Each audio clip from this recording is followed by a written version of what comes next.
In 1943, the U.S. Air Force had Columbia University conduct a study as to how to reinforce Allied bomber aircraft to reduce casualties while maintaining maneuverability and functionality. At the time, of every 100 airmen, 45 died, 6 were seriously wounded, 8 were captured, and only 41 survived unscathed. The lead researcher of the study was Abraham Wald. What he noticed was that they were thinking of the problem the wrong way.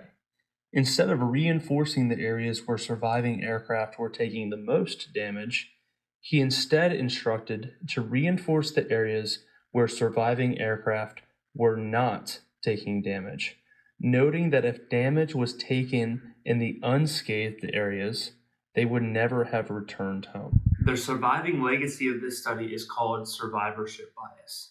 And in this video, we are going to look at how survivorship bias impacts small business owners.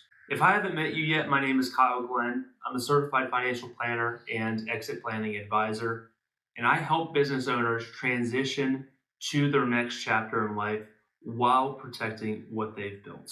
Now, as I begin most planning conversations, I tend to get a variation of this objection.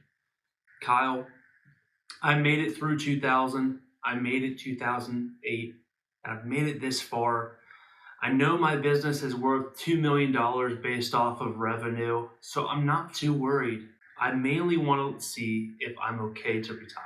And while it's always said in a very polite way, it's really a way of putting off a hard conversation. To instead focus on something that retirees are typically trained to think about, whether that be budgeting, tax planning in retirement, portfolio spend down guardrails, Social Security, and Medicare. All of those things are good and valuable, productive conversations to have with a retiree.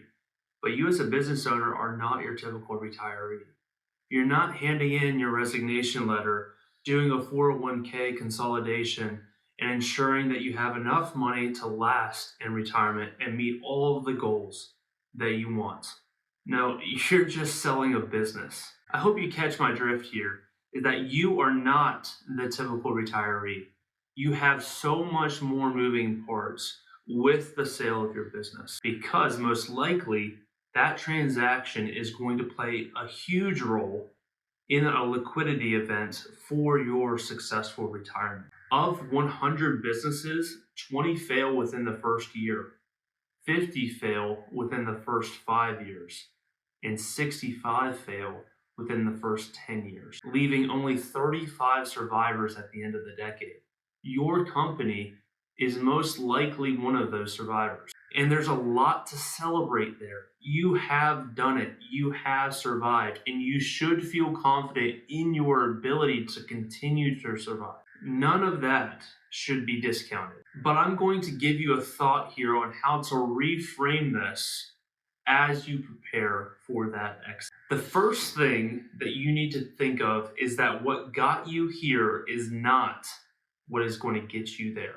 We know that you're a survivor. Where I challenge you to reframe this is don't allow your survival to bias you towards your exit, because those two things are completely different. You know what the survival rates are, but do you know that the survival rate of a successful exit is actually lower than the survival rate of the startup? You're going from 35% survival to a 20% success rate. That is not good odds, and the odds are stacked against you.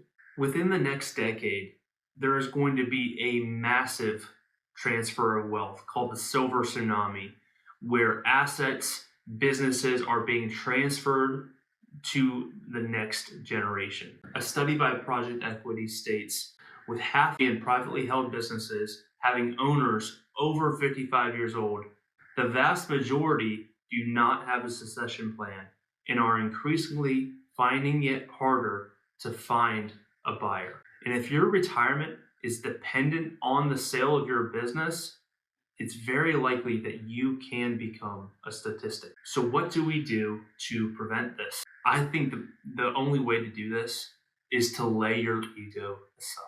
So if you are going to sell your business, you've got to think about the exit in the same way as you did when you were starting your business. When you started out, did you have an ego? No. You scratched, clawed, did everything you needed to do and then some just to make your business succeed. You have to have that same mindset on the exit side because everything is stacked against you. I created a whole video called 7 Things to Do Before You Sell. So I'm not going to get too deep into it here, but I do highly recommend to check out that video. It will be in the link below. And if Abraham Wall teaches us anything, it's that we need to think differently in order to survive. And for you business owners, thinking about your exit differently is absolutely critical for your success. Most businesses do not sell because the business owner was not smart, was not successful, didn't know what they were doing, but because they assumed survival up to this point means survival through the exit. If you're within 5 to 10 years of exiting your business, the question should not be, have I succeeded this far? It should be, what would prevent me from finishing this? If this is something that you have been thinking about, please check out that video, 7 Things to Do Before I Sell, in order to be able to start thinking in lines of protecting yourself when you go to that exit. If you've enjoyed this content, please leave a like and subscribe to the channel. I'm trying to build this out and get more information out to individuals just like you. Again, thank you so much for watching. Have a great one.